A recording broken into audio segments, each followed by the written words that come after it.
Boom. Live.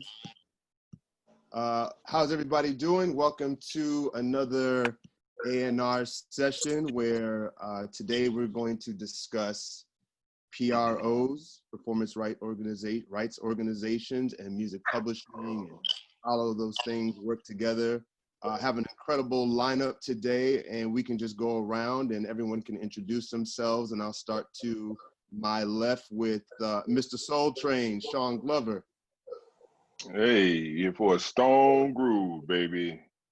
No, I'm not Don Cornelius, but my name is Sean Glover. I'm Director of Industry Relations at SoundExchange, and we collect and distribute your digital streaming royalties. And we'll get into all that, what that means in a few.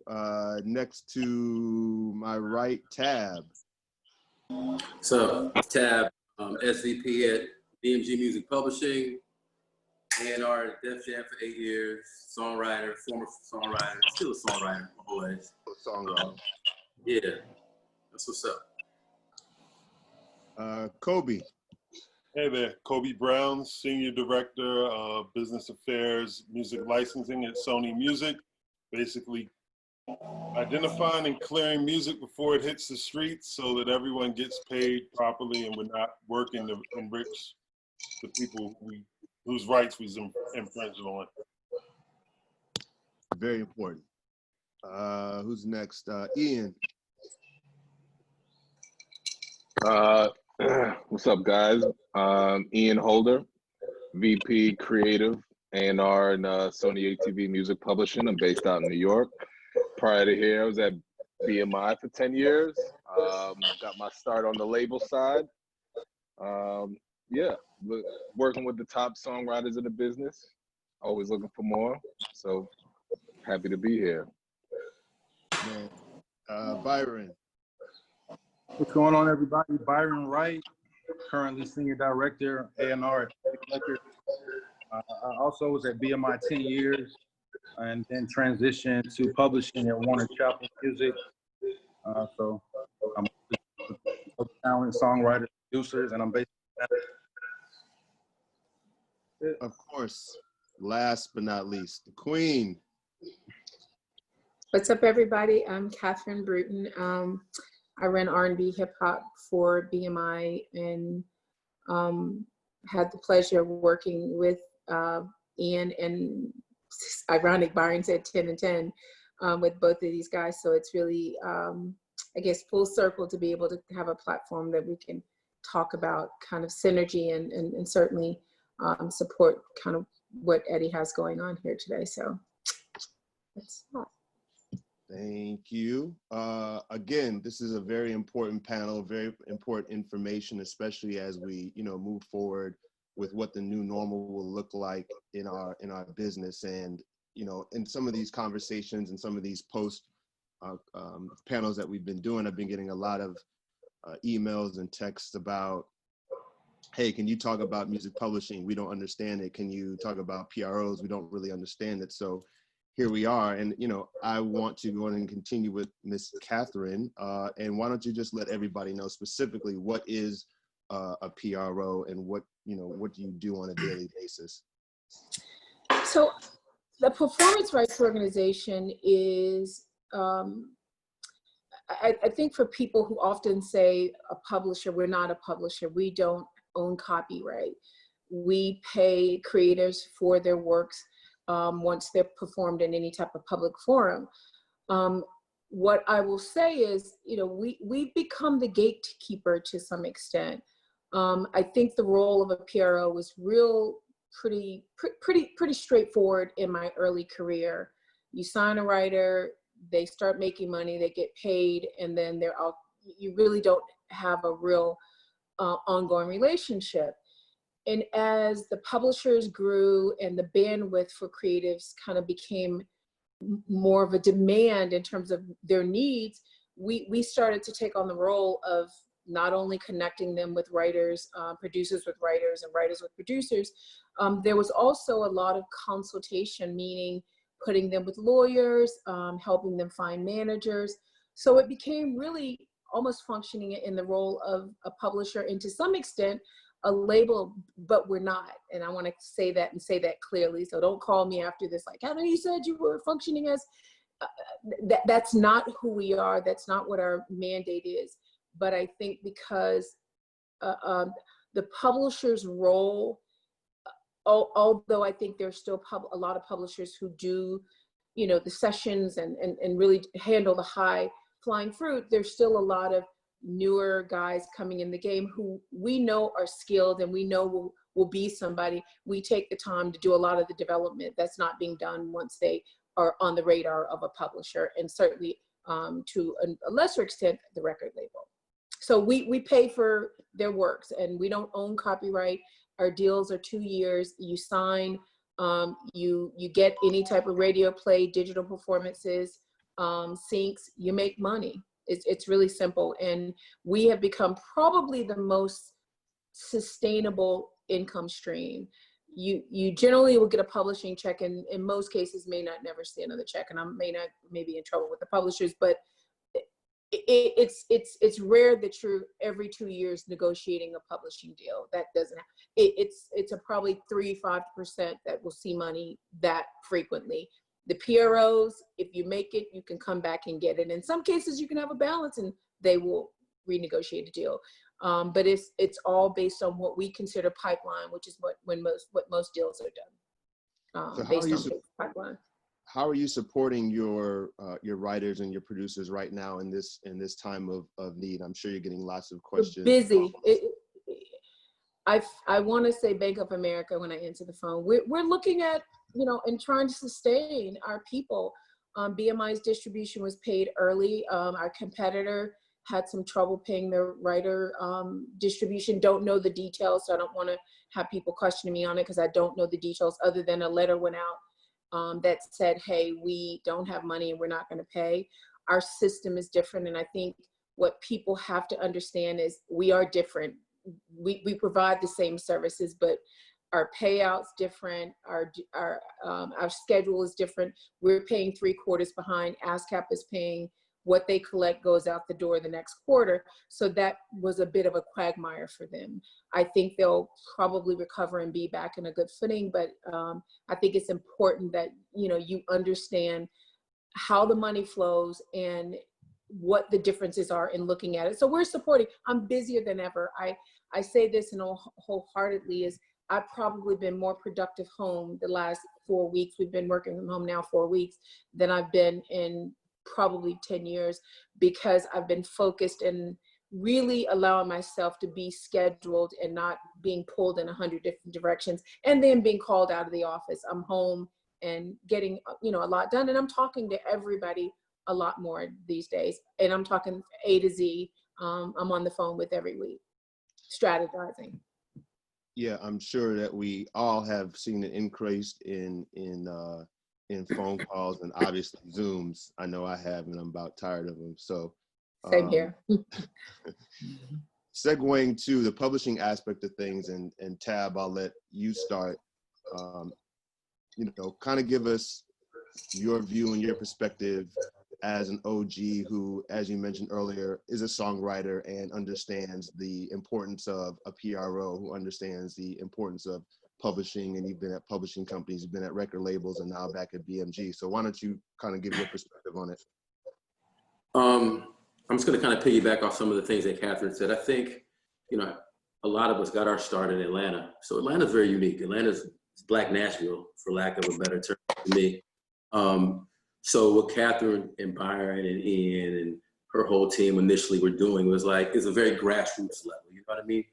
They were our first big meeting, you know what I mean? Every writer in Atlanta, their first official meeting usually is with, you know, was on Peachtree in a BMI office.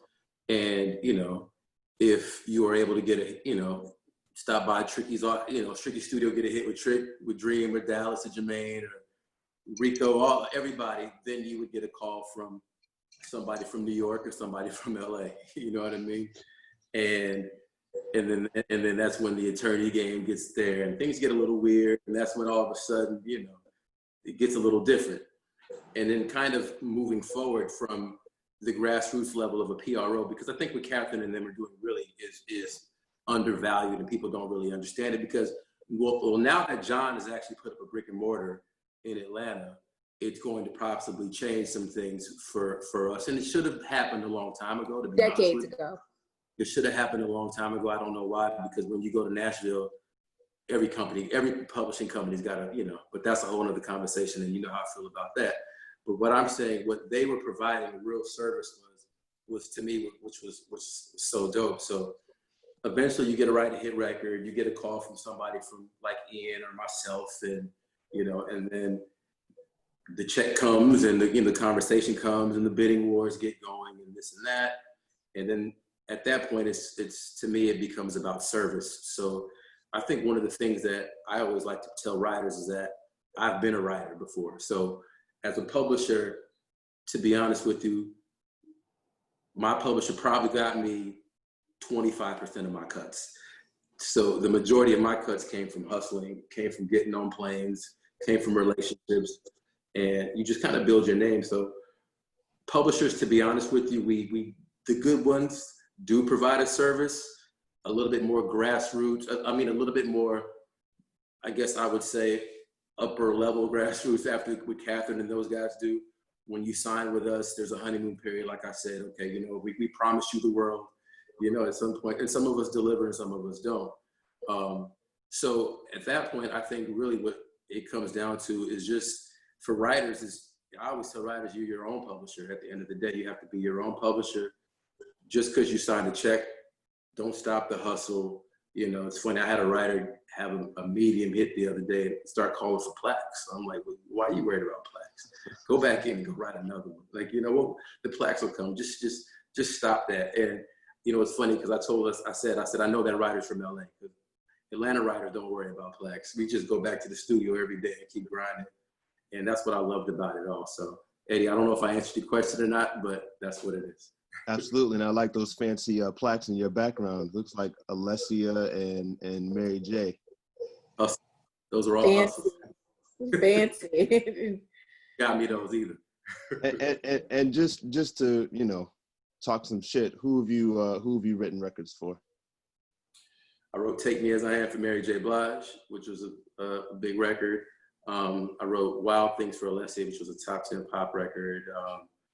Maya, B2K, I'm forgetting a lot of people, Britney Spears, Justin Bieber, a lot of people.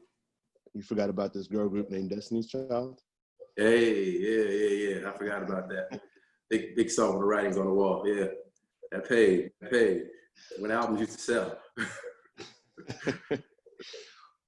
Ian, why don't you give us your perspective, from a publishing standpoint, and then also I want, Tab brought up a good point as well about setting, Sony ATV recently setting up shop in Atlanta. If you can expound on maybe some of the rationale and why, John Platt decided to do that. Yeah, I mean, well, to go on that first, I've been at Sony ATV for about 3 years now, and when I got there, it's crazy because I was always trying to make a big push that we should do something in Atlanta because there was such a void there in terms of major companies being missing.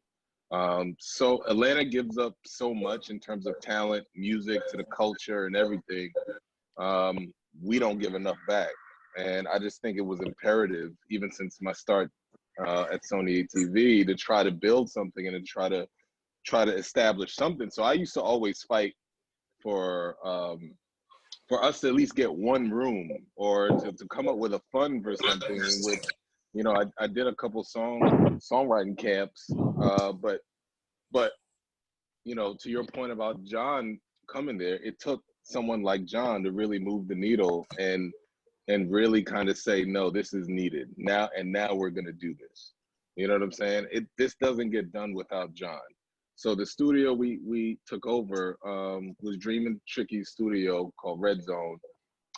We just announced. Shout out real quick. Sorry? I helped build that building too. Just shout out to you. Know what I'm saying? Don't get it twisted. I think there's so much history. Buddy. Let me keep it real with you. Yeah. there's so much history. There's so many hits that came out of there. So just the fact that it's such a regarded piece of property, it's such a regarded space that we're taking over, it just means that much more. And Dream and Tricky are still going to be involved. Like, they'll have a room, but it'll be our foothold in Atlanta. It'll be our office, and we'll start building out of there. So we're extremely excited. I can't express how many texts and calls from just our writers that are in Atlanta that hit me up saying, you know, I need in, or this is great, and this is, you know, just for the culture, it's amazing. So we're excited to really build that out. You know, the state of the climate that we're in with COVID kind of put a damper on, you know, us really kind of being able to sink our teeth in immediately. But as soon as the, you know, we get the smallest room or the smallest opening to kind of start really segmenting this and building it out, we're taking it.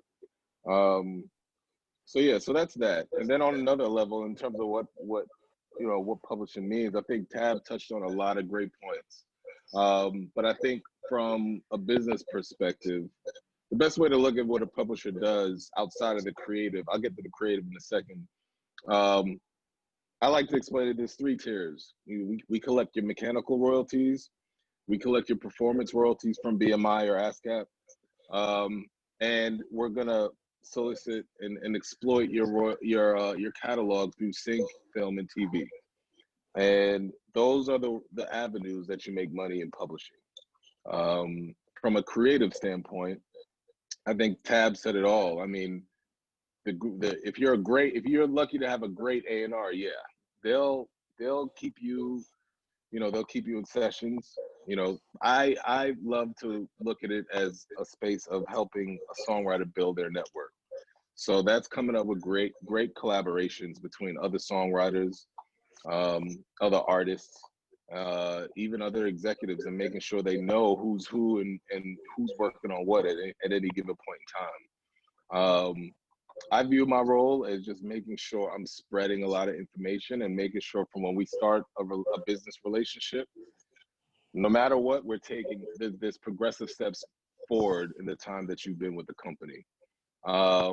But most importantly, I build around what the vision of the songwriter is. I think that's most important. It doesn't, I don't like to, I wouldn't necessarily get into business with somebody if I had to create the whole vision for them, because it defeats the purpose. Yes, I got to believe in them, but I want them to believe in themselves too, and I want them to take ownership on where they think that this could go. And I view my role as being able to fill the voids and even adding to what their vision is at that given time. Good job, Ian. It's like a proud mom. It is. Good job, Ian. I mean, Catherine knows, and a lot of people probably on this call knows, like a lot of my, you know, my wealth and knowledge and where I'm at, you know, in my career now, you know, I wouldn't be where I'm at without Catherine. It's just plain and simple. And Catherine has been a part of my journey. Actually, she's probably been the biggest part of my journey because I've spent 10 years at BMI, but I really was able to get my my executive feet wet with Catherine and learned a lot. And, you know, her trees, her branches are spreading. You know, you got 2 people Clearly. here. You know what I'm saying? So and there's a lot more out there. There's a lot more out there. So that, you know, for us, you know, for just you know, executives in the business, but Black executives even more. Men. You know, Don't forget Black men, because that's men. the challenge. Absolutely. Yeah. You know, I believe, you know, a true wealth in an executive's career is what they're able to give back and what they're able to spread out.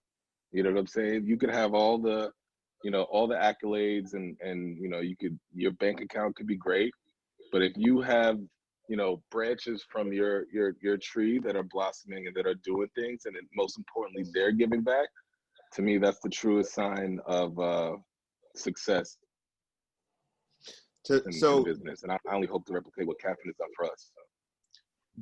And kudos to Catherine, because again, you know, she has many of, you know, people and has mentored many of people and executives that have gone on to do different things. Obviously, case in point with Ian and Byron. But Ian, I'd like you, you know, before we move on, I would love for you to kind of touch on some of the skills that you learned at BMI that you have been able to utilize and transition into your role now at Sony ATV. Can I give him one point though before he jumps in there? He's one of the most phenomenal technicians of the craft. I think people want to do business but don't know how to do business. And I commend Ian for the quality of his work. A remarkably bright executive, always was really soft-spoken, not a rah-rah, one of the most balanced on the team, but again, a super, super dope clinician. Really, really smart. So, sorry. Had to throw that in there. Thank you, Kat. What was your question again? Sorry, I have to wipe the tears off. Oh, shut up, buddy. What are some of the some of the skills that, you know, you learned at BMI under Catherine's tutelage and you've been able to transition into your role now at Sony ATV? That's easy. Attention to detail, which is always something I still work on. How you talk to people, how you treat your relationships, how you stay engaged. You know, there's so many things that you probably wouldn't rate on the Richter scale that I don't, you know, just on paper, my job doesn't call for now, but it all adds up. You know, it all means, you know, they're all tools that I use, even though it's not on paper, you know, I necessarily go to initially. So I think the biggest thing that jumps out and the biggest thing I take is attention to detail and how I move forward with just dealing and building my relationships within the songwriter community. So, Byron, would love for you to answer that same question, seeing how you have you did a 10-year bid with Catherine at BMI as well. I'd love to get your perspective on that as well. Hold on. And nailed it on the head.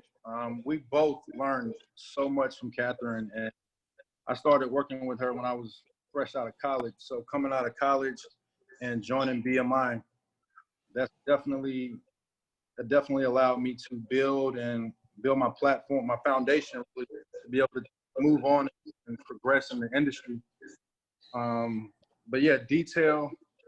Catherine definitely allowed me to flourish and to grow. She's never been the one to hold us back or anything. She always encouraged us to continue to grow and reach for higher heights. You know, Ian and I are great examples of that. I mean, everything we learned. Catherine always allowed me to sit in on her meetings, which a lot of people will hold back, and they might not want you to get that firsthand knowledge. She always brought me in, and I was a student. I mean, I think that's one of the most important qualities someone can have trying to get in this game is you have to always be willing to learn and be willing to listen. And that was kind of how I was able to grow. I was always listening to what she was saying, even when she thought I wasn't. I was always paying attention to her mannerisms and how she moved in a room, all which is so important. So those are just a few of the things I learned. I could go on and on about, you know, what I've learned from CB, but I'll just leave it at that.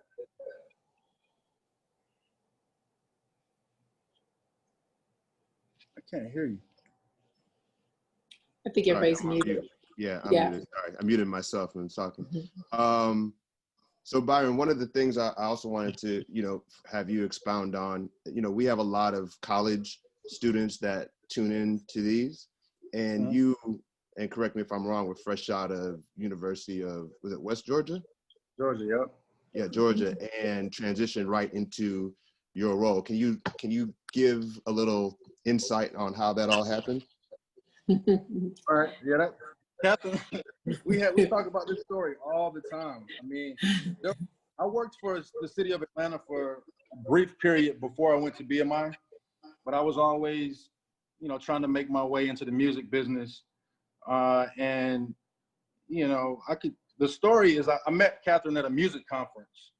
So, you know, going out and being on the scene and being in the right places was important for me. I live in Atlanta. I grew up in Atlanta, so I always felt like being in Atlanta gave me the upper hand as far as networking and being in the right rooms and meeting the right people. So I ultimately met Catherine at the Atlantis Music Conference. It was a big conference that used to happen every year here in Atlanta. And, you know, she'll tell her I had a suit on. I had my resumes. I was dressed to the T. And I really went about it as it was a business, because everything in the music business is mostly business, which I think a lot of people need to realize. So I approached her after her panel, and, you know, I didn't want to be like everyone else. I knew that. I wasn't trying to bombard her like everyone else, you know, and I just wanted to make my presence known, get in and get out. Well, fortunate enough for me, she allowed me to walk her to her car. And at that point, I was able to give my 2-minute spiel, you know, on what I was looking to do, what I'd done and been doing in Atlanta, you know, my internships at the record labels here. So I just feel like you have to be creative and try to figure out your own way. Like, there's no one particular way to get into business, and that's kind of how I moved. I kind of just wanted to do things, you know, my way, and, you know, it worked out. You know, I always attribute it to God, because a lot of things that happened in my life I had no control over, first of all. So it was God putting people like Catherine in my life to be able to do the things that I've been doing and being prepared to handle the jobs that are presented to me. But, you know, definitely I owe a lot of it to CB for believing in me from a young age. And I was 23 years old, you know, and became an executive at BMI. And, you know, she took a chance on me, and I always wanted to make sure I did what I needed to do to represent for her, for taking that chance on me. So basically, Catherine's the plug. No, no, no, no. I think to that point about opportunity meets chance,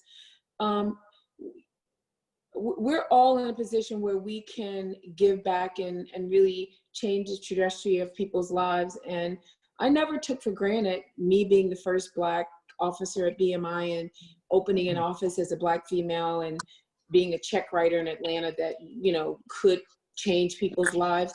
So I understood the responsibility, but I didn't abuse the privilege. But I also knew that because I made it, I couldn't be comfortable. I had to make sure that I hired smart people like Ian and Byron, who were certainly capable of doing what I did. But I also, and they will tell you, they knew that I don't care how smart you are, you're not gonna work harder than me.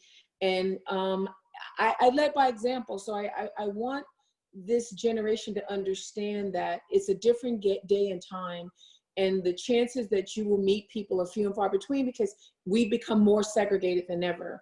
And I think COVID is going to create even more segregation. So how do you now, in a space where everything, social media, I feel like people sell their soul for what they believe is fame, and there's no real sustainability to it.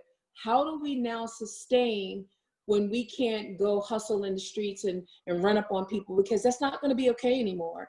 So I think we all, I learned, you know, from people like Ian and Byron and Wardell. I learn from them every day.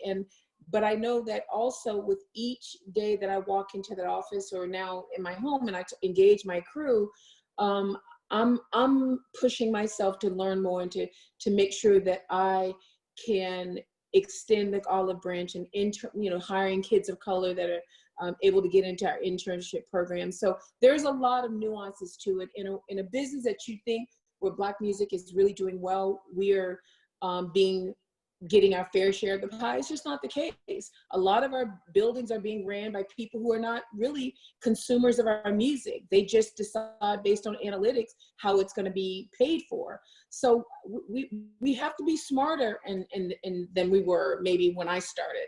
And I consider myself pretty smart.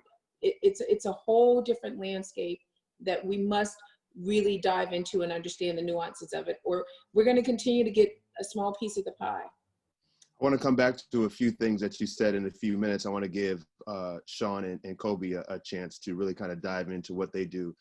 Sean, SoundExchange. Give us the lay of the land of SoundExchange. Hey man, y'all got me all warm and fuzzy in here. I'm gonna jump on the Catherine Brewton. I'm on the CB train. Nah, man.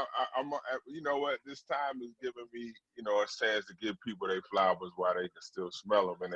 And look, Byron, as someone who has sat on the panel with Catherine and has walked with her afterwards, you know, it's like opening up for Michael Jackson.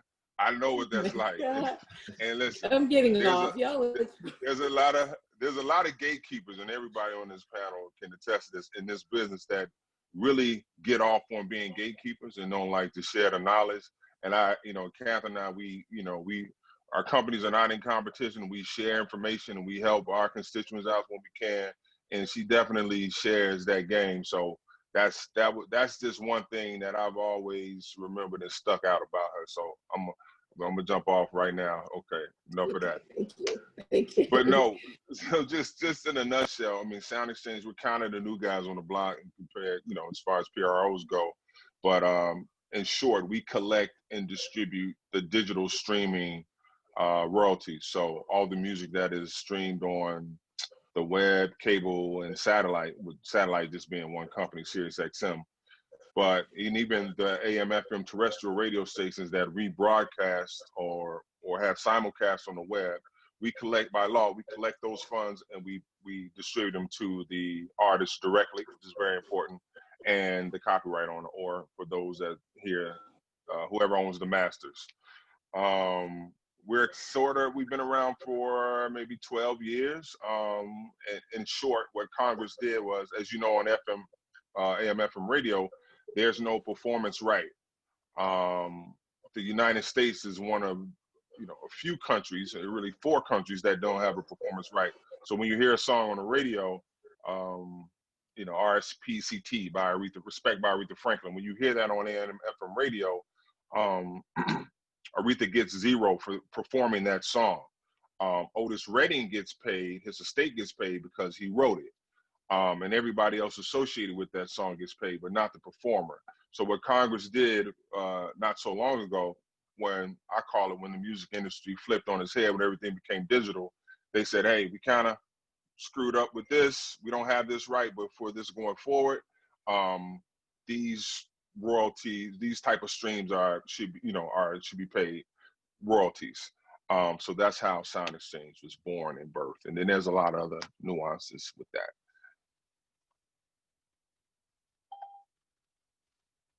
Sorry, I keep muting myself because there's an echo. Okay. One moment. Okay. Kobie. Yeah. So I'm over in business affairs at Sony Music, and I like to equate songs to, you know, one of the greatest assets they say you can ever own is a house.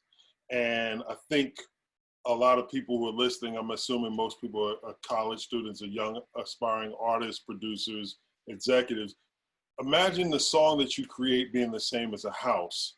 And whether it be the record, meaning you're the performer, or the song, meaning you're the songwriter, or both, the royalty that you will receive is part of owning a house. So what I do, or what my responsibilities are at Sony, are to review songs to make sure there are no infringements or things that may belong to someone else in a song, to make sure we get those permissions before we put the record out.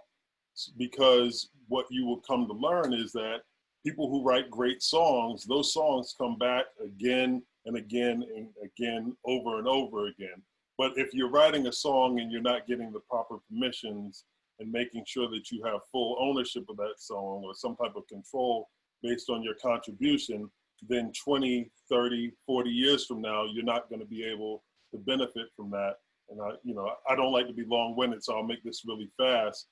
I've had the fortune of meeting a lot of great songwriters along the way, because I was actually introduced to sampling through working in A&R and working with artists and making records that were sample-based, and then learning, oh, you have to go get permission. And it's funny, I formed a relationship with a guy named Doug Gibbs at one point, and he's famously sampled in Jay-Z's song Cry. So I asked him, well, you know, what was going on when you heard about that record? And he explained he had this nonprofit to help drug-addicted teens and things of that nature. And the nonprofit was running out of money, and suddenly he got a phone call, and that was a huge, you know, 6-figure check when it was all said and done, when the blueprint was released and had its success. And he thought it would never happen. It was just a one-off record, probably the biggest record in his 30-song catalog that he had written in the early 70s that found this new life in the 2000s, the early aughts. He recently texted me one day and he's like, it happened again. And I'm like, I know. And he was talking about Drake now sampling the same record, the Jay-Z sample for Song Cry. So you're talking about, you know, properly owning a home or a song in this case guarantees that, you know, not only will you be able to take care of yourself, but it's the money that sends children to college, pays for weddings, pays for retirements, all sorts of things. And a lot of young artists don't necessarily consider these things because what we're chasing in a lot of cases is internet fame and likes and acceptance and notoriety, as opposed to really building some type of wealth based on the ownership of a song.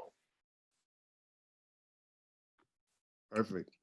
One of the things, and I, like I said, I wanted to get back to a few things that Catherine mentioned. What are some of the resources and things you guys are doing at your respective companies to keep in touch with your creatives, your songwriters, your producers? You know, obviously we're all really in the same position, so we'd love to kind of hear from each, you know, perspective what you guys are doing. And anyone could start. I'll jump in on my end. I mean, I think we had a sidebar on this before we jumped in with everyone else. For me, Zoom life is the new life.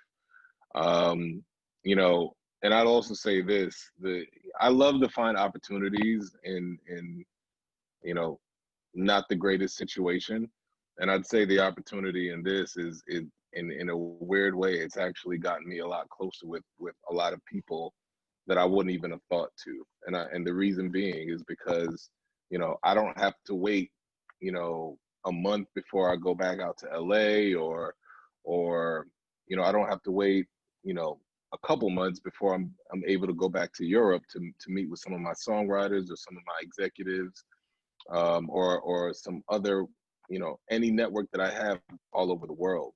You know, I'm able to do this in a split second. And, you know, for a company like Sony, you'd think that we were kind of ahead of the technical wave, but we weren't. You know, we only now started getting set up with Microsoft Teams maybe about 3 weeks before, you know, COVID really took a hit. And so you'd think like a company that has such a, is really built half of it, at least half of its strength based off of technology and stuff like that, we're late to the game. So this has forced us to really kind of open up. You know, my fiance she works in tech. This is something that they do on a regular basis before this all hits. So now it's forcing us to really kind of get hit with technology in terms of how we communicate and stay in touch with the community, the creative community.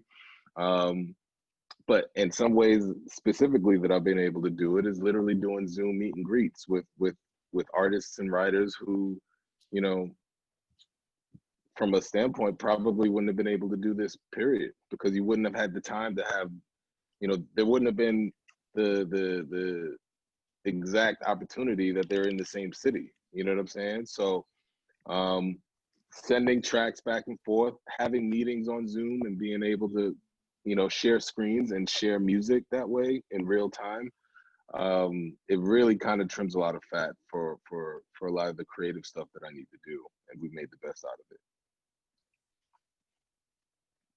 Anybody else want to jump in?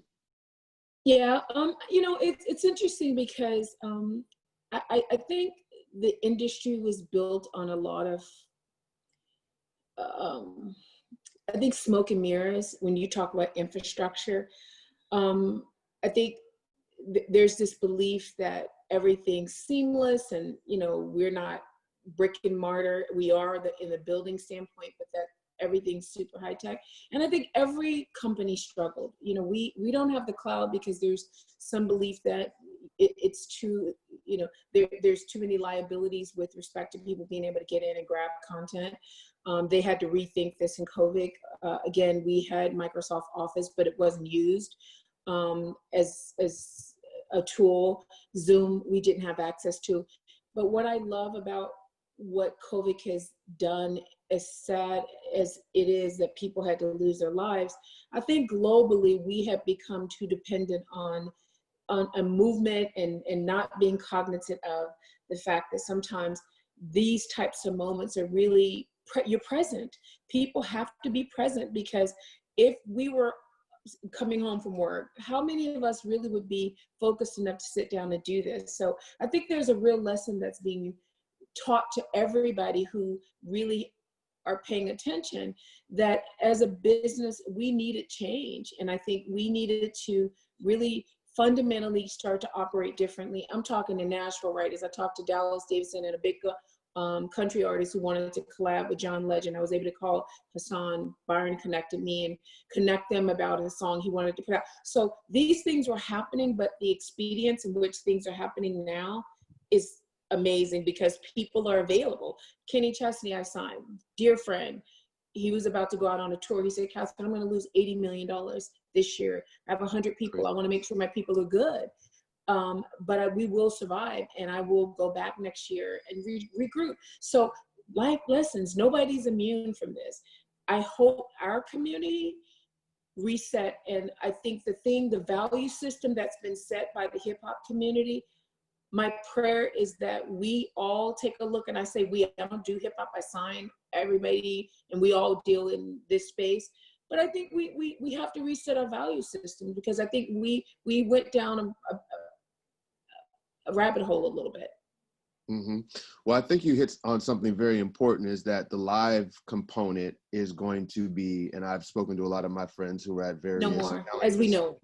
As we know, the live business is going to change. I think it's going to force a lot of touring artists to, even rethinking going to clubs when clubs are back open and getting those, but it was brown time for that to bags. change. Like it's a lot of the live is going to change, and so obviously from an income and revenue standpoint, I think that's why PROs are going to be so important. Music publishing is going to be so important, because people now are looking at us to supplement that loss. But I had this conversation again with Kenny, and I said, hey, how do you recover? He said, I can't worry about money I never made. He said it was projected to do this, but I now have to focus on what is my new opportunity to replace this income. And I thought up to myself, how brilliant are you're thinking ahead of the game and not worrying about what you didn't make. And I think we have to embrace that concept. What is the new medium by which we have to look at to make money? That really touring, movies, all of that will probably be a year or so before we can really resume any type of normal production. Yeah, I mean, listen, general licensing is going to be down because bars and Big restaurants are not open. Sync income is going to be down because production houses are not open. Tab, I would love to get your perspective on, from a publishing standpoint, A, what you guys are doing at BMG to help support, some of your writers, and B, as I mentioned, a lot of the publishing income is going to be decreased over the next, let's just say, 6 months. How are you working through that with your writers and producers and helping them? Hold on. Go ahead. You got it. Yeah. I've signed some artists who are about to go on tour, and I think one of the cool things that we were able to do is step up and just sort of help cover some of the losses that they were about to incur on going on tour, like when they couldn't go on tour. So we stepped up as a publisher and helped out a lot of writers, artists, and said, hey, we'll help some of the shortfall. So it's like, I think that is the role of the publisher in this pandemic is, it's like we're all family now, right? You know what I'm saying? It's like, it takes a village and we all need each other. And it's like, none of us saw this coming, obviously. So we all kind of got to figure out how we can just best support this. And so I think that was one of the cool things that we were able to do, was step up and help a lot of the artists who are about to go on tour. Like, there were a lot of artists who were going to drop albums, first quarter, second quarter. And this happened. And, at that point, you kind of just got to hunker down and say, how can we do this, you know? And I felt bad because, you know, I had artists who were, this was their moment, like getting ready to go on like big global tours, opening up for Billie Eilish and going on their own tours. And, you know, there was a lot of that was going on. And, you know, you see this is your moment, and all of a sudden this comes and it kind of takes the wind out of your sails. So a lot of us we were having to figure out how to supplement and just help you weather the storm. So we were able to do that in terms of touring. In terms of how we're structuring the business, I mean, you know, pretty much Ian and Big John are signing everything for him. So whatever they leave for the rest of us. That's the same at Cobalt. Whatever they get, you know, we just fighting for over the scraps. Whatever true. John decides to leave for the rest of us, you know, I think the key for us now is like I'm not. I always think for me, and this is no jokes aside, but it's like I try to get in early and discover and sign and be there early. So I think my signing process hasn't changed. I'm never going to be in the bidding war. I'm never going to enter the bidding war. It's all good. Y'all can add that.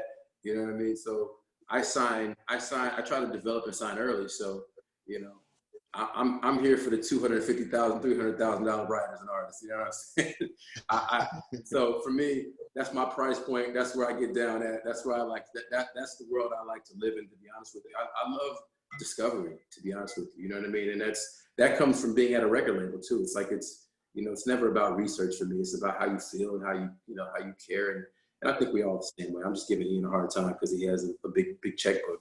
But at the end of the day, it's like, for us, it's still the same. You know, I'm signing and I'm figuring it out. Probably like the rest of these guys. Like, I've never been busier, to be honest with you. Literally, like, we are signing, we are aggressive, we are finding things. So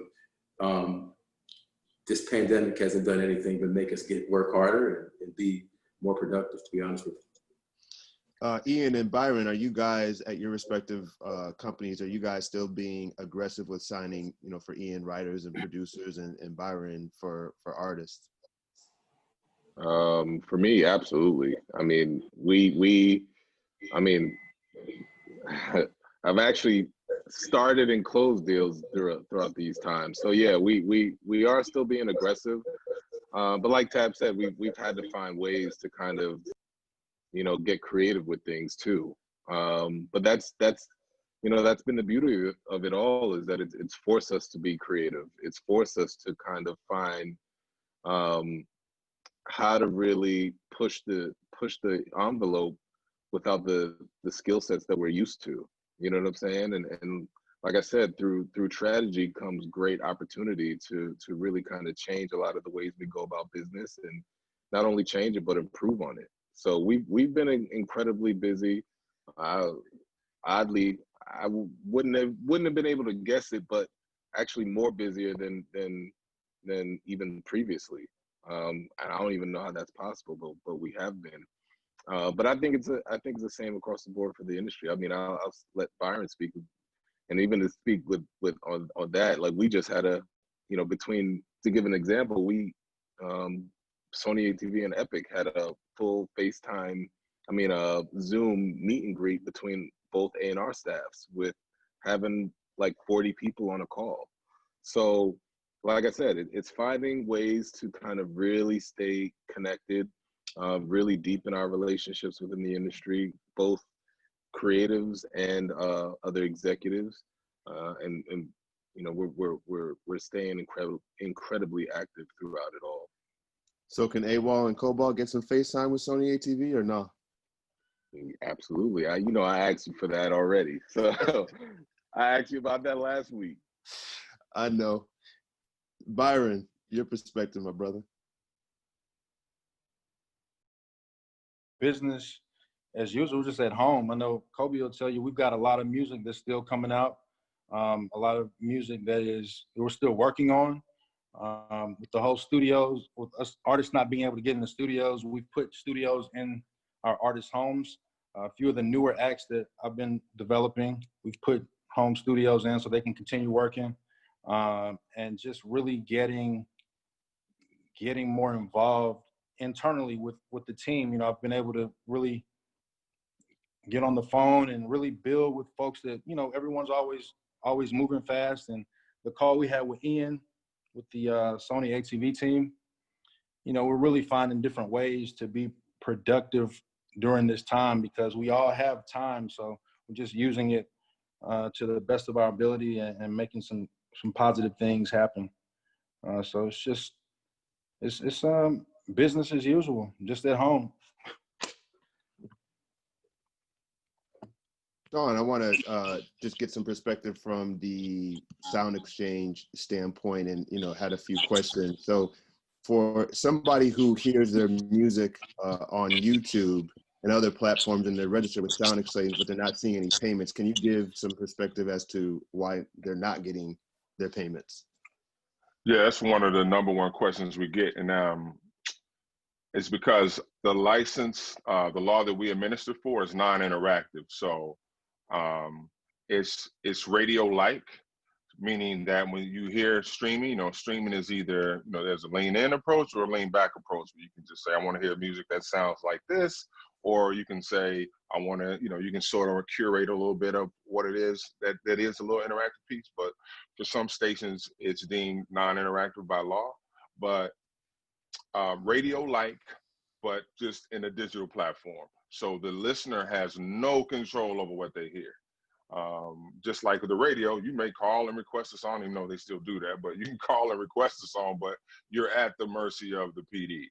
So when you hear your song on an artist hears a song, I get this 80 million times a day when I'm out, or somebody reaches me. I heard my song on it was in a jingle, or it was here, it was there, it was why don't I see it on my SoundExchange check? It's really simple. It's anything streamed on the web, cable, and satellite. So anything that requires eyeballs, that takes us out. But I want to go back to the other question, though, is that my day-to-day, I think Byron was saying it, it's just, I have never worked as much in my life. They get, or I think Ian was saying, they get more out of me than they had ever gotten out of me, mainly because of the situation. But like Catherine and I think Tab was saying, I think it is such a good, like, artist. That first week, they was sweating. The second week, they were like, I didn't just made $30,000 in my bedroom.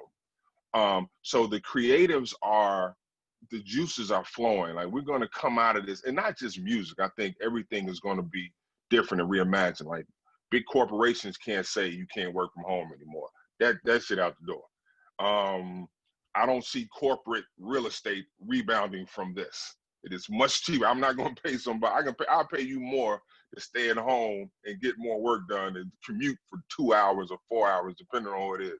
So corporate real estate is going to be dead. And maybe we can use that land for homeless or whatever. We do something good with that space. But the artists that one of the big things that I have to do is there's a big metadata problem. It's not just a SoundExchange problem, it's just the music industry in a whole. So there's a lot of recordings that we research. We have a department that we call them scrubbers. They actually scrub data, clean it up, and find out who owns what tracks. And those tracks earn money.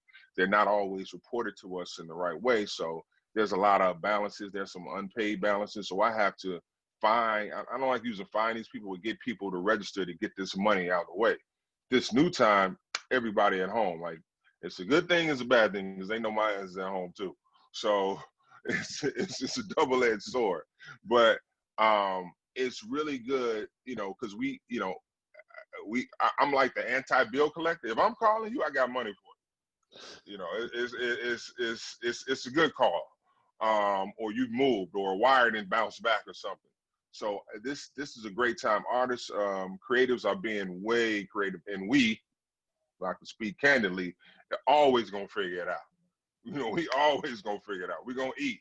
So I'm loving this time, and I think the creatives are now. There's the other people in the live experience you were talking about, Eddie. Like, I know those guys who build the Jay-Z stage and break down the Jay-Z stage and go to the Rihanna stage. I know those people. I ate with them. I know their families. it's going to be difficult for them to sort of figure out that live experience and what that works. But we'll figure it out, like you guys are talking about, smaller venues. This versus thing that Tim and Swizz is doing is incredible. Like we the only people that can break Instagram. Like we the only ones that can do that. The content that we make and stuff, we the only people that can do that. So we gonna figure it out, and it's going to evolve. It's always going to evolve into something else. And I think to that point, I think we've seen us, the Black community, really set the tone, even in a pandemic, with some of the content that we're seeing on some of the platforms. So I think our resilience, just because of our DNA and how we were built, we're survive. We will survive. We have come through many pandemics and things that really should have wiped us out. But I think the beauty in now and where we are now is we all have to cast the bigger net. If you're dependent on a building for sustainability, go ahead and it's not, you're not gonna last.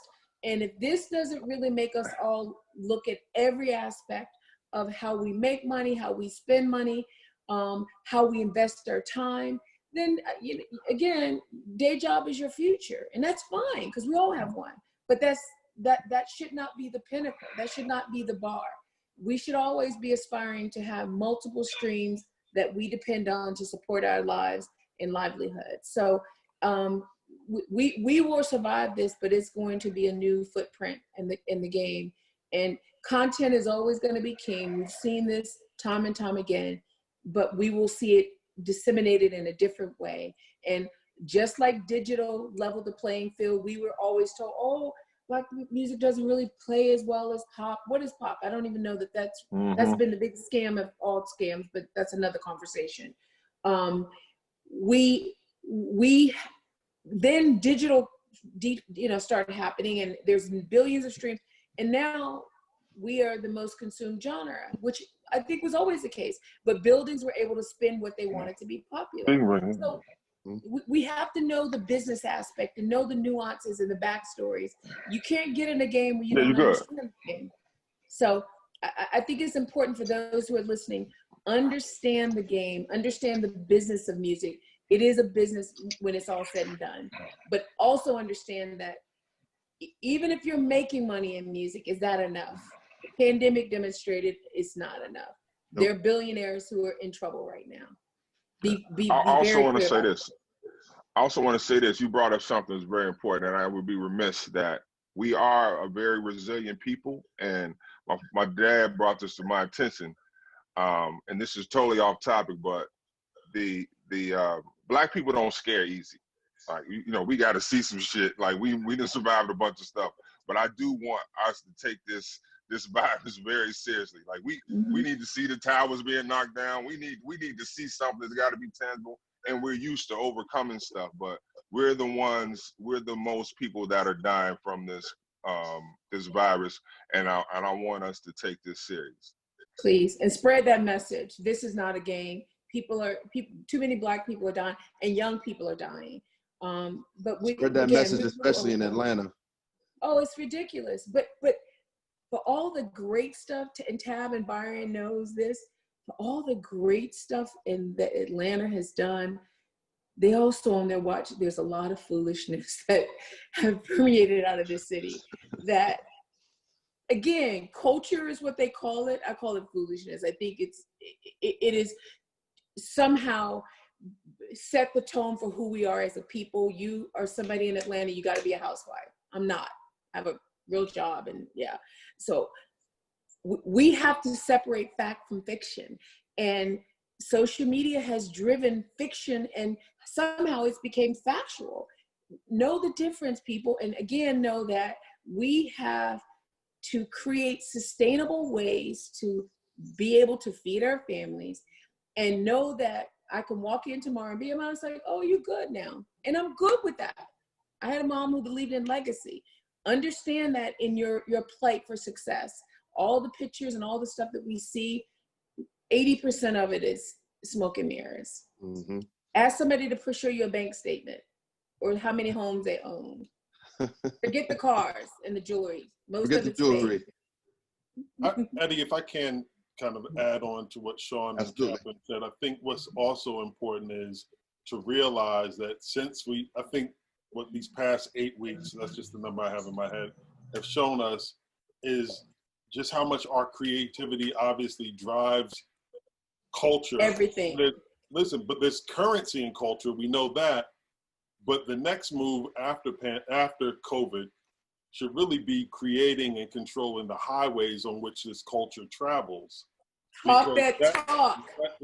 Because I mean, I see a lot of people talking about the creativity and Kobie, you about to get us kicked off the zone. No, listen, you see I'm looking around like Kobie, you about to get us kicked off the zone, man. Eddie ain't bring us here. I mean, Zoom being a great example. Last time I checked, it was 100. Go ahead, talk it. I'm pretty sure it's up. But I mean, this is the currency that makes Zoom popular. It makes Facebook popular. It makes Instagram popular. And it's something to really consider. The next play is really creating the platforms, because we obviously have the sauce that is going to drive people to it. But if you're not creating the highway, then you really have no control over how and when the money is made. Absolutely. And there's so much, I mean, we could clearly sustain ourselves on these highways alone and our creativity combined. And, you know, we talk about technology after COVID. I did a little research. Radio was invented in 1920, 100 years ago. And think about how that changed the voice and face and possibilities of the Black community. In the music business, you have writers who will probably never leave their bedroom that will get placements just because they have the ability to upload a 4 or 8 bar chord progression. There are publishing companies, and I don't know if Sony ATV or BMG is one of them, that are actually signing writers now who never will go into a studio with Jay-Z, but will come up with the chords that will become a hit record. So again, that's one of the things that one of the ways technology will bring us together and build growth, but the real growth and real ability to empower us will be in creating some platforms through which these things can travel, be disseminated, and most of all, be traded on and commoditized. And I want, and to Eddie, who I respect so much in his new role, you know, we have to not be afraid to take a chance on our own people. Buildings will spend money on half of a talent who's the other, and I'm going to use the other for this conversation.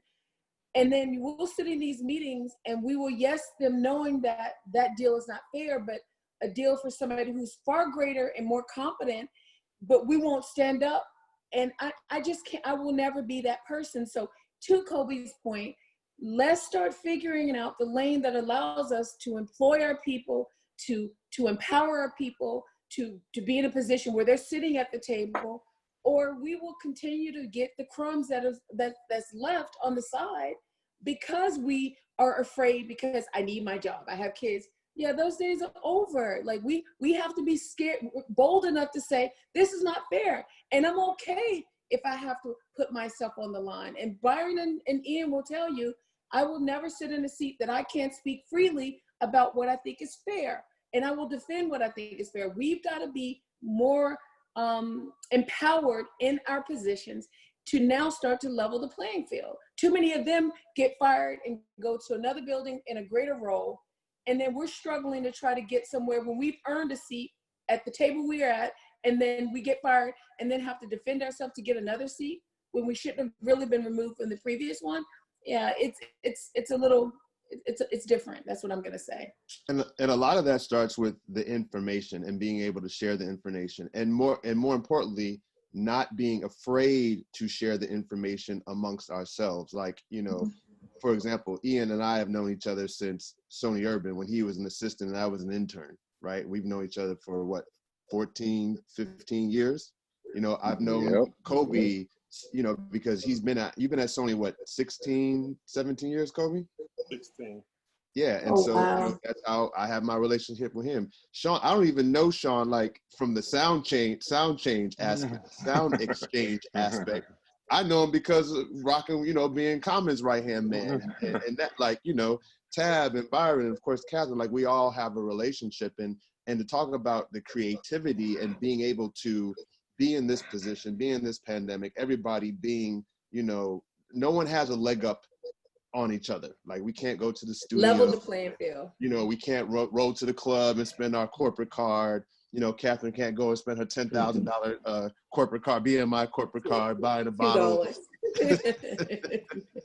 none of those things. So we're all at, you know, ground zero, for lack of a better term. And this is our time to be creative, which is why I started this platform. You know, the first time that I did this with all of the various A&Rs was just really supposed to be a one-time thing, but the feedback was so incredible. And because, you know, I have a lot of these relationships where I can call Kobie, I can call Sean, I can call Byron or Catherine or Tab or Ian and say, hey, this is what I'm doing. Would you mind doing this? And everybody said, yeah, of course, let's do it. So, you know, being able to, again, share the information amongst each other, being able to be creative and being able to share that creativity is so key and so paramount.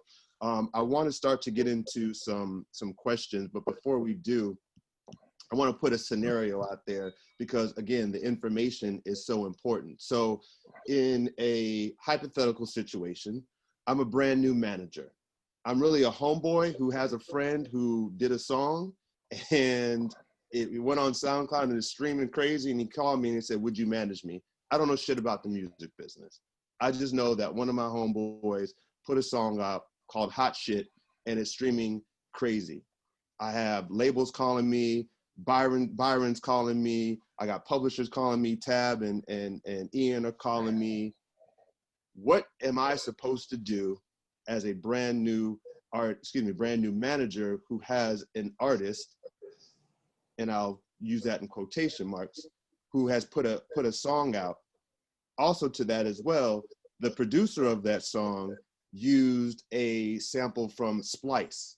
And is that cleared? Is that not cleared? How do we do splits? Like, so I want to just throw that scenario out and anybody can jump in. Like, what should be my first step as a manager to this new artist that I have? Let me go first. Can I go first? Oh, absolutely. Go ahead.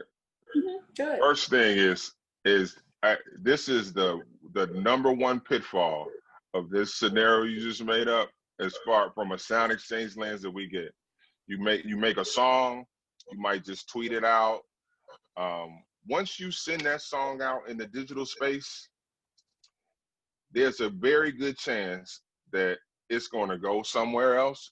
Some sophomore doing work study at some university somewhere is going to stream it on the little radio stations simply because you send it to them.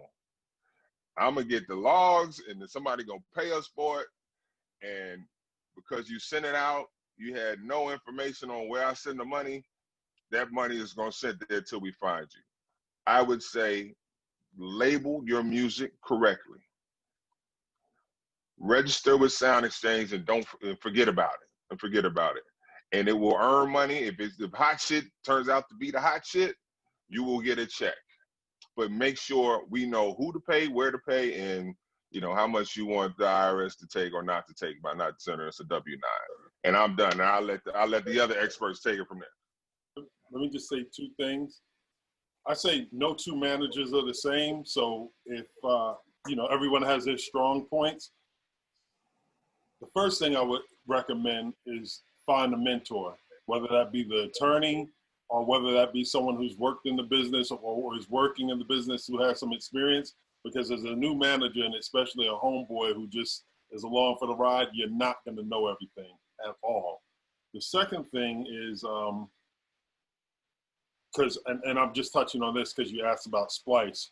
I think Splice and BeatStars and Looperman have one section that is probably the least read of all time, and that's the terms and conditions. And I wouldn't blame a lawyer, I mean, not lawyer, but I wouldn't blame a new manager for not knowing this. But anyone who's listening to this right now, whenever you go to those sites, because they become extremely popular, read the terms and conditions, and all of them will say to you, even though they hang themselves out as royalty-free services, they'll basically tell you, we make no representation or warranty that the stuff you're pulling from here is original. I think one of the greatest examples of 2019 was Lil Nas X's Old Town Road. He bought a track from a service called BeatStars, $25, $50 at the most. And of course, the record became successful. When you have a successful record, there's enough money to go around for everyone. But here's someone who bought a track for $50 or less, only to find out that the person who sold him the track had a sample that was in the track. So, I mean, nowadays things can be worked out a little better, and if there's more success, there's more leverage you may possibly have. But the greatest story I can ever think of, I guess there's two, one from the generation before me and one from, I guess, my generation. And I'll start with the one before me. Rapper's Delight, the reason that all of us are probably in this conversation right now, because there would be no hip hop industry without Sylvia Robinson. Look her up for those listening. Definitely Google someone. If you've ever made $1 in hip hop, you need to know who that was. Rapper's Delight was a hip hop record based on a song called Good Times by Chic. None of the writers of Rapper's Delight receive a single penny because 100% of the song belongs to Nile Rodgers and Bernard Edwards because it was a sample that wasn't clear. Fast forward some years, Peter Guns and Lord Tariq had a huge record. If you were in New York at the time, you understood the magnitude of that record. But because they didn't clear anything, $100,000 of their budget, when they finally got signed, immediately went to the sample group Steely Dan, as did all the publishing. So that record could be in the next Star Wars. And instead of the money going to the people who we know made it a hit, it'll go to someone else. So, like I said, the least read part of any of these sites is terms and conditions. And it's very simple to read, and it's the first thing you'll see when you go to the terms and conditions about the copyrights of those things that are on these sites. So for me, a new manager who doesn't have skills as a manager is like calling, an assistant a doctor because she's in the waiting room that can fill your paperwork out. I believe that so many people got early on because they have vested interest in people who somehow got them noticed by introducing them to people. But I've also seen to the detriment of so many creators who have, had deals with managers for years and years, and it hasn't been productive. So I don't believe in signing with friends because your homeboy and they paid your rent for 6 months. I say you pay them back and you arrange something so that they can maybe assist you along the way, but you give yourself a title because you've been in the mix. I don't believe in it. I say get a lawyer, let your lawyer set the tone and build a team. And maybe he or she should work a year or two and learn the business before you take a title. That I've never seen any community put people in positions that just because they are my friend, I don't care. I'm not having a friend operate on me. So why am I gonna have a dude, Junebug, who came up in the community with me, who used to buy me weed, handle my business and go sit at the table and do deals for me, and he probably can't even balance his checkbook. Understand that how you set the tone of your business is how oftentimes you'll end up. It is absolutely pivotal early on that you find a lawyer to do the business. Eddie, Really? I just want to interject, and I'm sorry, Tab. I think that's definitely greatly important, but we should not underestimate the importance of empowering our people. Now, because the guy sat next to you, he shouldn't be running your career, but you realize every other community, you don't know how many ineffective executives there are from other communities that have jobs because they're a member of a community, or that manage artists because they're a member of the community. So I think it's important to identify who the best leader is. Keep them in the place. That's it. Yeah, exactly. But never forget that you have an opportunity in order to enrich other people the same way as Ian and Tab and Byron have, spoken so poetically and truthfully about what Catherine was able to do for them. Yeah, and again, but I think we have to, not to the detriment of our community, and I think to the Jewish community, they're grooming their kids to be whatever they need to be. And we don't have parents. A lot of times our kids are coming from communities that have been decimated by drugs and alcohol, the things that we all have to kind of take note of. And so I believe, and we've seen it, all of us have seen it. You have a crew come in and they don't even understand the language of the business, but they're making decisions, and the artist is looking to that person to decide their fate. So I just want to not message that. I don't say you kick them up to the side, but don't put people in a position they're not qualified for. Grooming is important. Mentorship, you said that earlier, is important. But again, we should all be messaging that we should be doing things that we're skilled at. Bottom line. And again, there should never be a person just by default that, oh yeah, Kobie, you might, I used to hang out in the studio with you and I would go get you lunch and I would drive you home.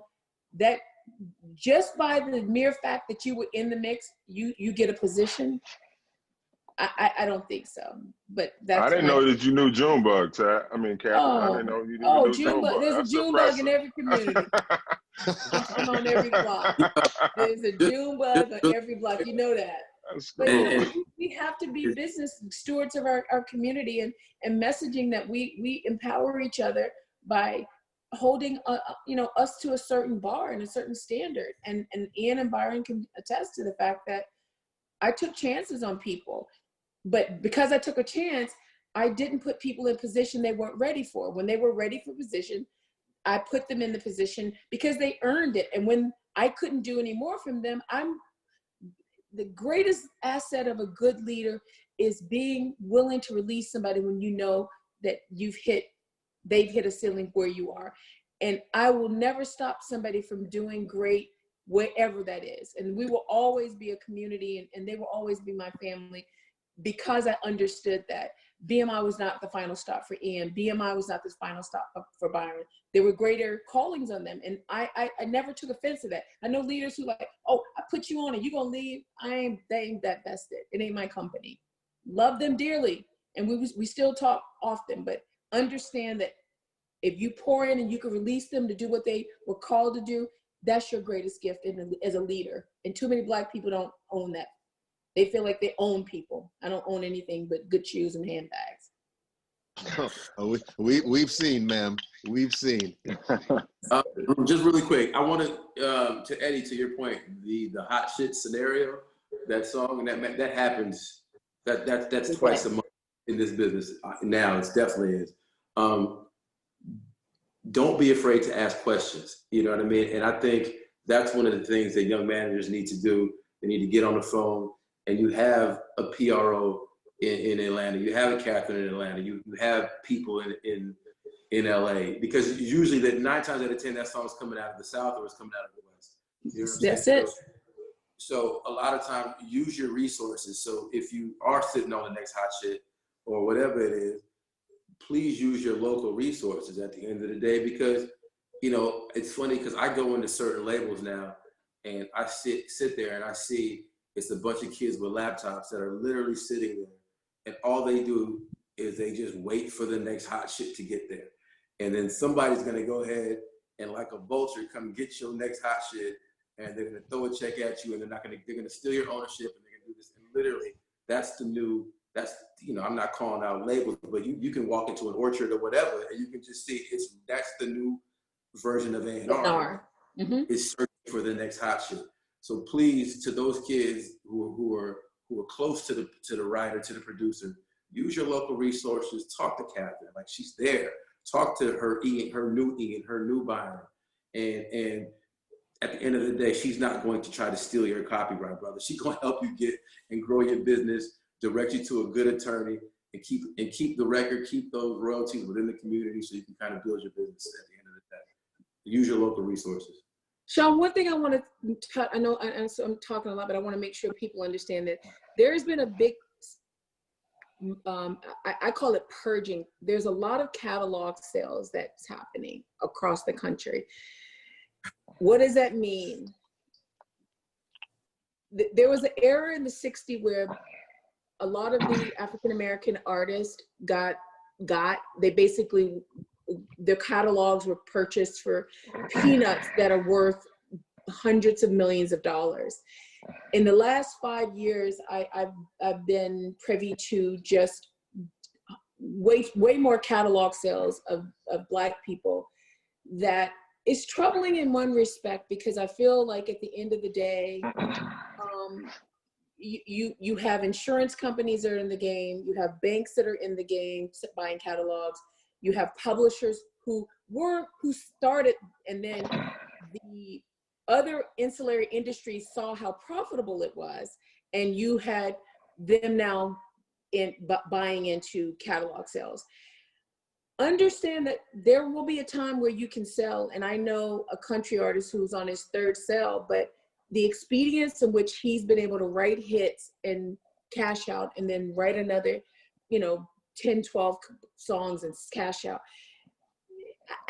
I've not seen that level of expedience for our community to some extent. A lot of people are selling in distress, meaning, at a multiple that they could have gotten at the pinnacle of 15 or 10, whatever, a multiple of the value of the catalog.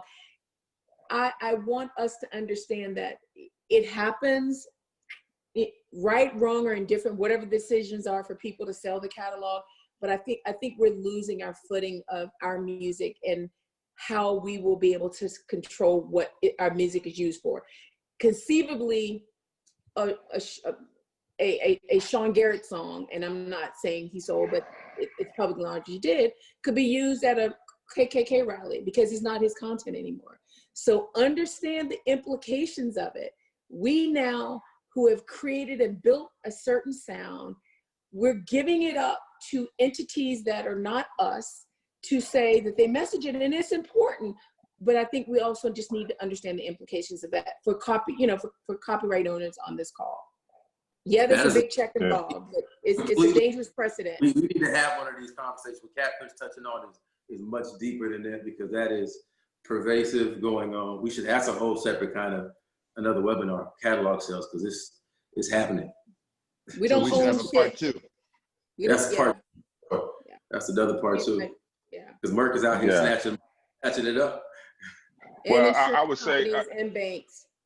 Yeah, I would say, and I've been getting that a lot. Well, luckily I won't say luckily, but the way the law is written for us, we have to pay the artists directly.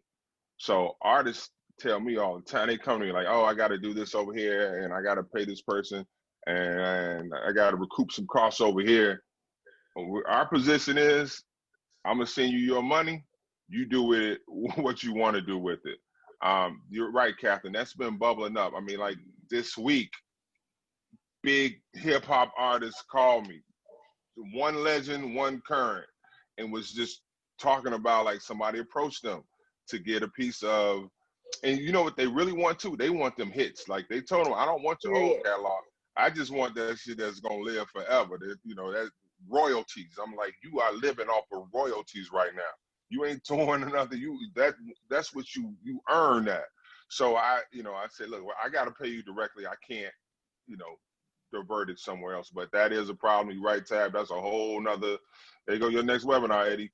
There we go. Thanks, Tab. And to chime in on that, I was dealing with that today too. Like half of my day was dealing with that with a very notable producer I signed about a year and a half ago. He can't even sell his catalog because we did a deal with him, but he's selling his royalty stream. And just the fact that we're giving up this stuff, the creatives are giving up this stuff, just sets a tone that it's a feeding frenzy. The vultures are out.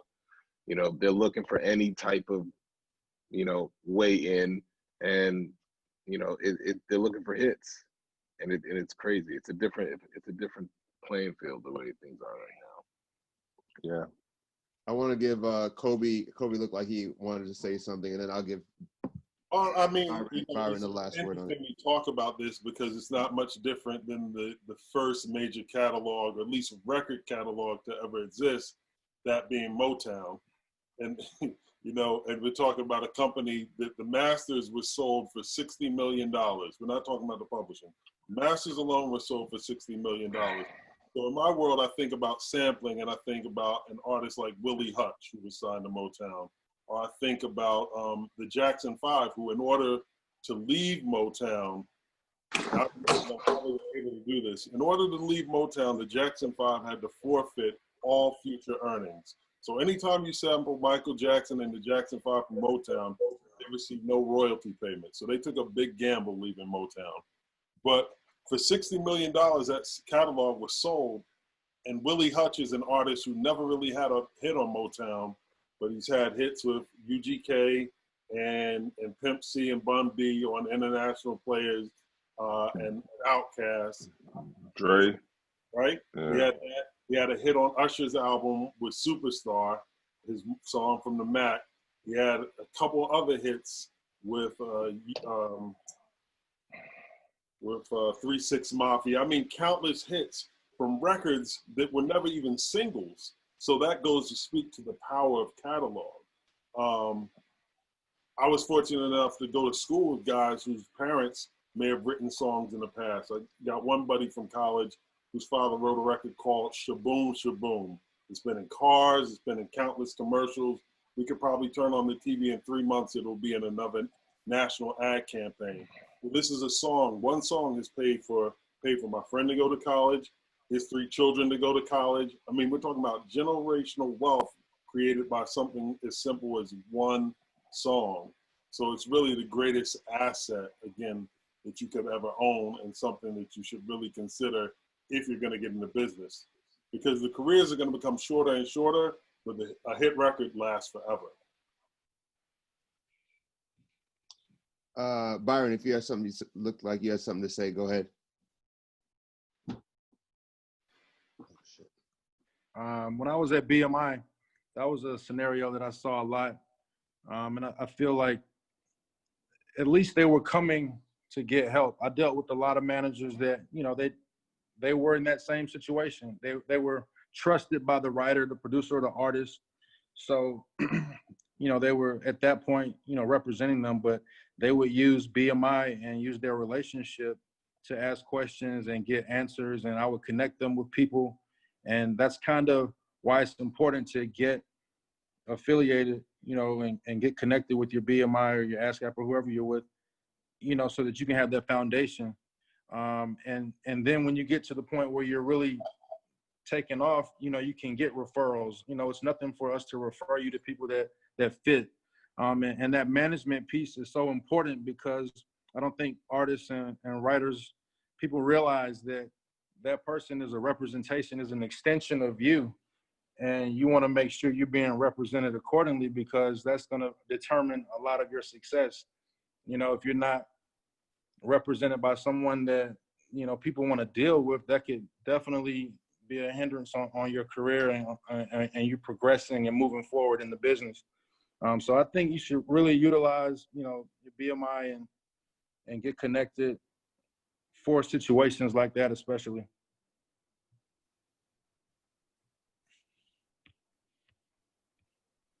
I want to segue into taking a few live questions. We have probably about 10 people that have already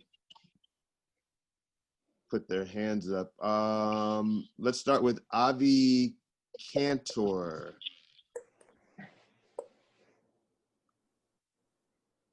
Let's see if that would get that going.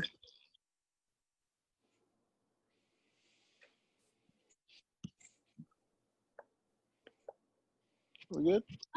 Everybody can hear me? Good? Yeah. All right, Man, what's going on, everybody? Good, how are you? Good, man. I appreciate you guys having me. My name is Avi. I'm from Philly. I'm a content creator and writer, and I'm an intern with Cloth, who you know, Eddie, from one of the panels before at Luxury Music Group. And I just wanted to ask you guys, you know, when you're facing adversity in the industry, how do you know when it's time to shift your focus to something different, or if you should continue to pursue your goal? Anybody can jump in on that. I think if you're very passionate about what you do, you stick to it. And yeah, you may shift, you may move into a different aspect of the industry, but I think all of us here had a calling of sorts to be involved in music, whether it be writing music, producing music, serving executives, serving as administrators. In some way, shape, or form, it's integral and and definitely central to who we are, because that desire, that passion, and that calling also radiates into other things. I mean, it's interesting. We continue to go back to Catherine, likely because she's the woman in the room. But when we came on, we have gentlemen speaking about the impact and influence they had. That means that she's much more. Her calling is much greater than being in the music industry. Her calling involves mentoring. It involves pouring into other people. She could do that as a school teacher, a school administrator, a doctor, an attorney, but music became the conduit through which she does that. Just, I mean, and I'm speaking on almost on your behalf. You may agree. No, but you that's prophetic, because so much of what you said was really dead on. I didn't pursue music, music pursued me, but what I understood is that God trusted me with the platform, and I had to do right by the platform. And, you know, coming into the game, you know, in the mid-late 90s, understanding first job at the Grammys, second job BMI, so I've only had 2 jobs. I didn't intern. You know, I was very fortunate to start in very high-level positions at both companies. It was a great amount of pressure, but I think my early days, I had to really come to terms with the responsibility of the pressure. And once I understood the responsibility, it became less of a pressure and more of a mission and a calling. And I think I use that word often, so you tap right in. So the young man that talked about struggling and what that meant, what that means, you can't be great if you're not struggling. If you ever pursued anything that's worth having, I can't imagine anybody on this call that said it didn't come with some shit, some disappointments and some challenges and the things that you go home at night and you have to sit up and process. But you have to wake up every day and understand that yesterday was yesterday. Today is a new day for me to really do something great. And that was always my mantra. I don't live in what happened yesterday. I believe we all have been put here. We all have an assignment. Make sure you understand what your assignment is. Sometimes people pursue things thinking that that's their assignment, and it really isn't. That's your desire. But is that your God-given purpose? And I don't ever want to say to somebody, and I have many times I've had kids come in the room and like, I want you to mentor me, and I don't have time, but I will do my best in whatever framework that is to mentor. Byron was somebody I mentored because I understood that God could trust him with the gift. Ian, at a time in his career where he was at a pivot, I knew that Ian was somebody I can trust with the gift. There'll be people I've trusted with the gift that didn't deserve it, but do I ever hold that? No, I understand that was a part of the process. So young man, know it's good, bad, and ugly. A lot of good, more ugly, and some bad, but it's all a part of what will make your muscles strong. So. Thank you. Cool. Thanks, Avi. Appreciate you guys. Have a good one, brother. You too. Let's go to Jay Castro. Jay has been on here popping, talking. Jay, what's good? Hey man, thank you guys for having this. You've been, Eddie, you've been putting this together for a few days, and I've been in and out of them, checking them all the time. And I want to thank you guys for joining us as well and giving your knowledge, because it means a lot to all of us here. Appreciate it. No problem. I have a question. So I'm working on releasing an EP, and I've been talking to some distribution companies, and they were talking about, I came across one who wants to take like 30% of all the, supposedly because they distribute the music, but they want to get 30% of the earnings. And I wanted to find out what you guys think about that. They serving as like a marketing type of distributing company. Yeah, I can definitely answer that. Dang, thanks, Captain. What if I didn't want to answer it? Eddie? For us in our business model over at AWOL, we have basically 3 different tier levels of service. We have our just regular distribution platform, which is a smaller percentage, which is a 85-15 split. We have a second tier level, which we call AWOL Plus, which is obviously a step up on a project, on a term, that we'd like to, you know, have a certain number of songs in. And with that, we increase the level of percentage up to 25%, so a 75-25 split, because we're offering more services. And then when you get to the top level of our AWOL recordings, where we have artists, where we've had artists like Omar Apollo, Snow Allegra, et cetera, that's when you get the full suite of our services. So marketing, digital accounts, and marketing will encompass digital marketing and product manager, et cetera. That's kind of the ceiling. And some of those fluctuate every now and then depending upon the scenario. But usually if we're taking a larger cut, it's because we're giving more service. So I can only assume whichever distribution company that you're speaking to, that's probably why. But again, that's just an assumption. Okay, all right. Sounds good. Cool. Yeah, that sounds good. Thank you guys, and appreciate you guys, and I'll keep doing my research on it. But thank you guys for having this. All right, brother. Stay safe. Too. Let's go with Cass Weinbrand.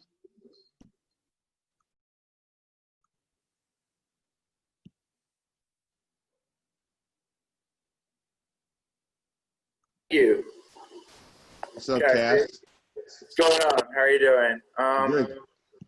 Yeah, so couple of things. First of all, I think I'm a trained musician. I came from the church, so I started when I was 5. So I really believe that music is actually from God, and I feel like God inspired the Beatles, which inspired Apple Computer to invent Zoom, to see that now we're here.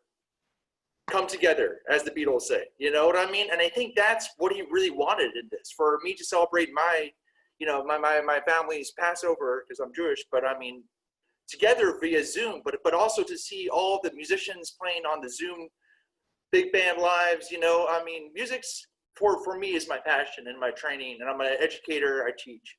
My whole entire thing is the non-transparency, but yet the transparency of the numbers. When all these public companies are benefiting off the artist, that's the number, there's valuation where an artist like myself can see that he has 22.3 million streams.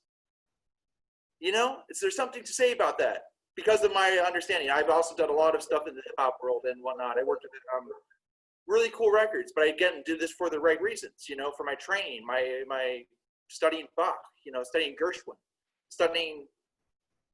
trying to be like Gershwin one day, working with a lot of different artists, and getting the lucky call directly.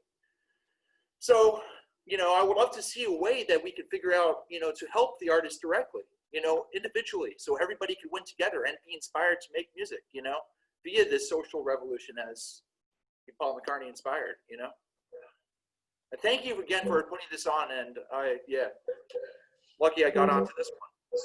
Brilliant. Absolutely.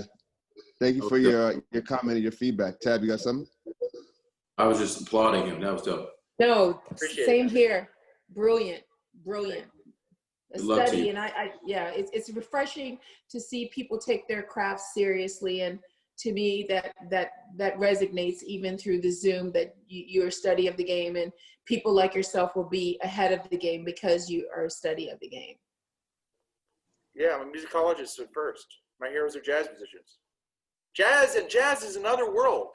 Jazz is such a harmony between, Bill Evans and Miles Davis, And I actually, my biggest hits are samples of jazz music, jazz itself, So, it's like, I mean, to see those guys, to see Smalls and Fat Cat suffer, Yeah. Well, appreciate your comments and your feedback, and thanks for tuning in. Appreciate you. Have a good one. Thank you.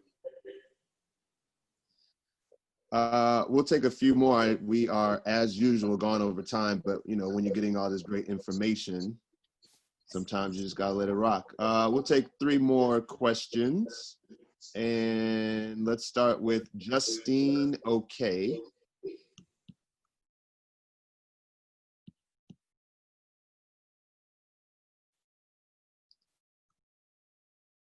Hi, Justine. Hi. How are you? Hi, I'm Justine. Nice to meet you. You too. So I had a few questions about. Well, give us one. Okay. Well, it's about pitch and demos. This is directed to the A&Rs mostly. In your experience, have you found that like full songs, fully mixed, plays better? Is it easier to shop, or is it better to have like really great hooks, but like maybe leave more room for the artist, you know, for the verses and things like that? And when you're pitching this and you're discussing this with artists, like what are you looking for mostly? Like how can we increase our chances of placements is pretty much the question. I'll jump in on my side. What I suggest to my songwriters and even writers who don't belong to, you know, the company that I'm at, when you're playing music for folks, sorry, there's a dog that's crying in the background. When you're playing music for folks, I always think of it as you got to spoon feed people. So you want to do it as if you're about to release it yourself. So get the best mix. I take full songs, and now what I do is I you know, the A&R in me comes out when I'm playing it for different people. You know, there's ways that we can chop it up. If you like something something of the song, you know, that really sticks out to you, just take that piece. We'll go back and get the track. You know, we'll make it work however we can. But the best way I can put it is, get the best material from gate, because your first impression might be your last impression, and you want to do it as if you're about to release it yourself. Mm-hmm. Okay. Oh, and can we get a replay of this? Like, absolutely, it'll be available. That is awesome. Thank you. Thanks so much, Justine. Stay safe. You too. Everybody here too. All right. We'll go with two more. Next person is Cam Johnson.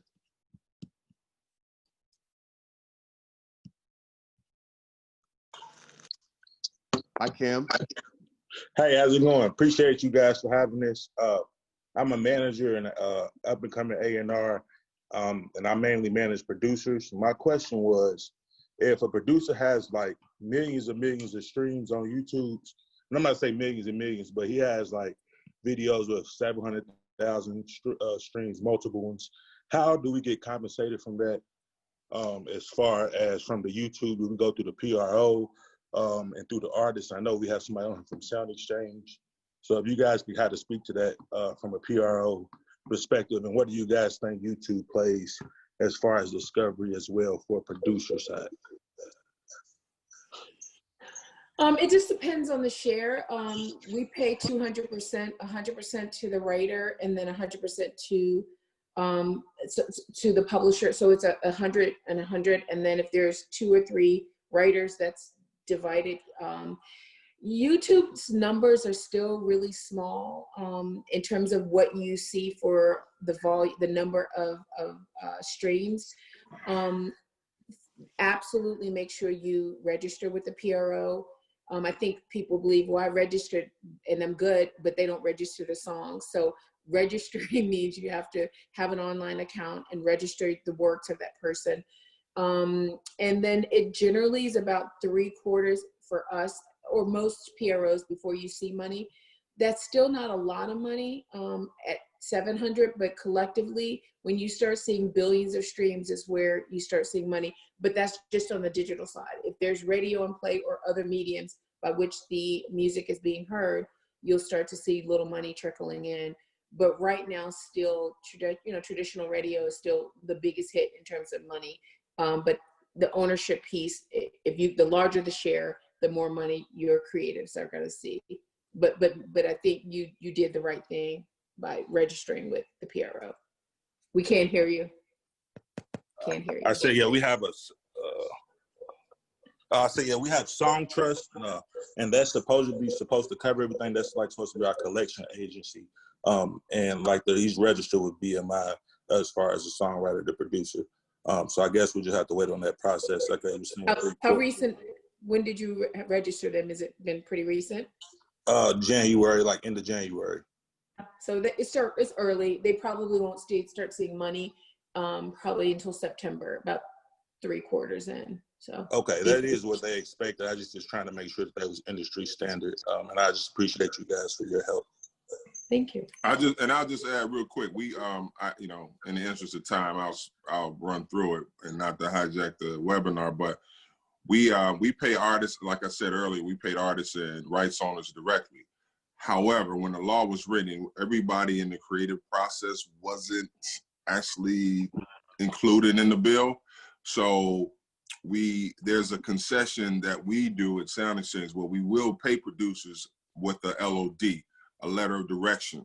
So you just get a letter from the artist saying, you know, Cam gets 10% of this song, and then we'll pay you out. You'll be fine. But also the Music Modernization Act. I don't know if you're familiar with that. The MMA. It was passed at the end of 2018. That righted a lot of wrongs, and it also included a provision for audio, you know, producers and engineers. So, you know, I know we ran out of time. Letter of direction, I seen that on there. Would that come from a label? So if a guy has a song that he dropped to a label and used our beat for that LOD, would it come directly from the artist, or would it have to be on the label? It would come from the artist. Whoever is the featured artist on that track, or if it's a collab, or how many people, they have to send in a letter, and it's just a little form that say you get, you know, X percentage of that particular track. Gotcha. This is only, it only happens in hip hop and R&B, you know, our music, because it's like it's the genres that the producers are very popular and sometimes make the songs bigger than what they are. I very rarely see this in other genres, but this is a hip hop and R&B sort of deal where, gotcha. you know, the producer that sometimes drives the track, drives the popularity. Right. Okay, definitely. I'm gonna look up that MMA Act. I appreciate you guys. Yeah, you got it, Cam.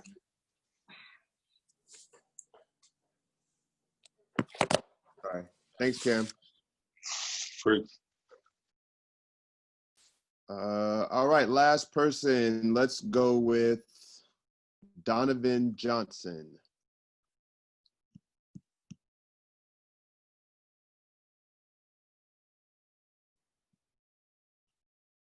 What's going on? What's going on? Can you hear me? Yep, we can hear you. Can't see you Okay, yet. perfect. Oh, you can't see me? Or... Okay, there you go. You see me? What's good, brother? How are you? What's going on? What's going on? Just want to say first and foremost, thank you guys for having this amazing panel. It's very enlightening and, you know, very insightful. So I want to say thank you for that. I'm an artist manager out of Toronto. I manage an artist by the name of Corduroy Floyd. So whenever you guys get a chance, check it out. But my main question is, since obviously we have to pivot from any type of touring or anything right now, what would be some good ways for an independent artist to get sync placements? Right? What would be a good way for them to leverage the any type of views or anything that they have in order to get sync placements on, whether it be movie, TV, or video games? Anybody want to jump in? I mean, I can jump in. I mean, it's probably not the most technical way, but just the way that I comment on that from my experience. You know, I've spent time as a manager as well too. So just based off of my experience and probably at the stage that you're at now, like I did a lot of research. So all the shows that I used to watch, I'd find out who the music director was.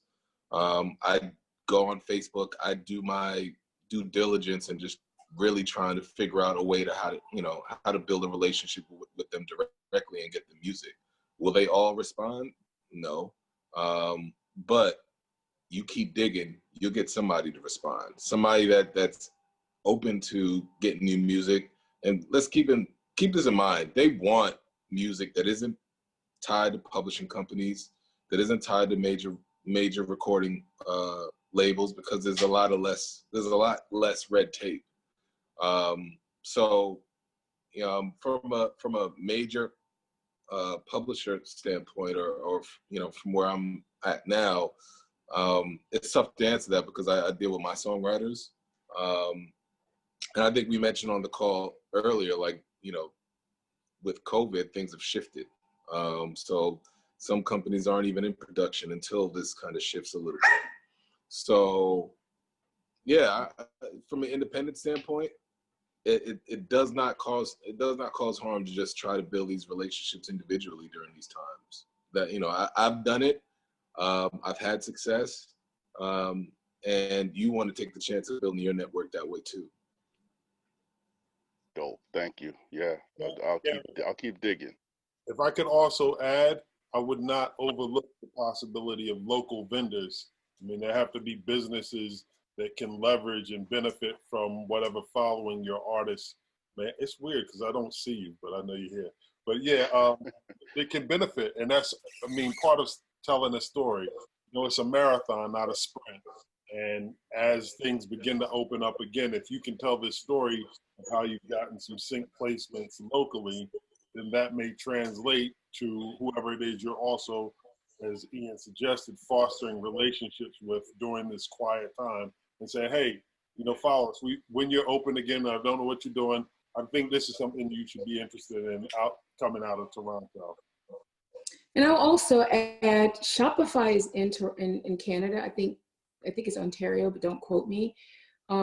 They're paying buttloads of money for Instagram placements or social media placements. I wouldn't even relegate it to Instagram.